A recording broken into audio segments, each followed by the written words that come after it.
Pangako ang mga ahensya ng gobyernong may kinalaman sa depensa at seguridad na uhubaran ng maskara ang mga nasa likod ng peke umanong video ni Pangulong Bongbong Marcos na animoy gumagamit ng ilegal na droga. Ayon kay Defense Secretary Gilbert Chodoro, makikipag-ugnayan ng Armed Forces of the Philippines sa iba pang tanggapan para matukoy ang nasa likod ng tinawag niyang isip batang stunt kasabay ng ikatlong State of the Nation Address ni PBBM. Malinaw umano para sa kalihim na may pagtatangkang i-destabilize o guluhin ng administrasyon dahil sa sunod-sunod na fake news laban sa Commander-in-Chief at sa AFP. Ngayon, maliwanag na po sa akin, mga kababayan, na meron po talagang matinding plano na i-destabilize po ang ating gobyerno. Nag-umpisa po ito sa mga fake na mga news tungkol po sa Armed Forces of the Philippines at Department of National Defense.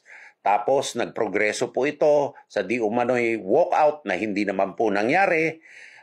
Pagkatapos po ngayon na curiously po, araw po ng SONA, naglabas po sila ng peking video at sa Amerika pa. Inatasan naman ni Interior Secretary Benhar Abalos ang Philippine National Police na bumuo ng task force para matukoy ang grupong nasa likod ng pagpapakalat ng video. Babala ng DILG at ng PNP, maaaring makasuhan ng paglabag sa cybercrime law ang matutumbok ng mga salarin. Tawag, yung ano bang tawag dito sa Tagalog, lambi, no?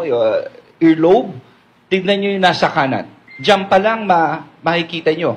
Bakit ko sinasabi ito, mga kasama, dahil napakaraming kumalat sa social media ng mga AI, ng mga peke, sari-sari naghahalo sa mga panahon ngayon, sa mga maging mapanuri tayo. Huwag tayo basta-bastang maniniwala rito. Inilabas ang video sa gitna ng event ng grupong Maisog sa Los Angeles, California, kasabay ng araw ng ikatlong SONA. Dumalo sa nasabing pagtitipon sa dating presidential spokesperson Attorney Harry Roque at ilang pro-Duterte na mga vlogger.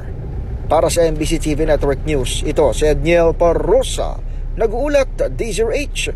Una sa Pilipinas, una sa Pilipino.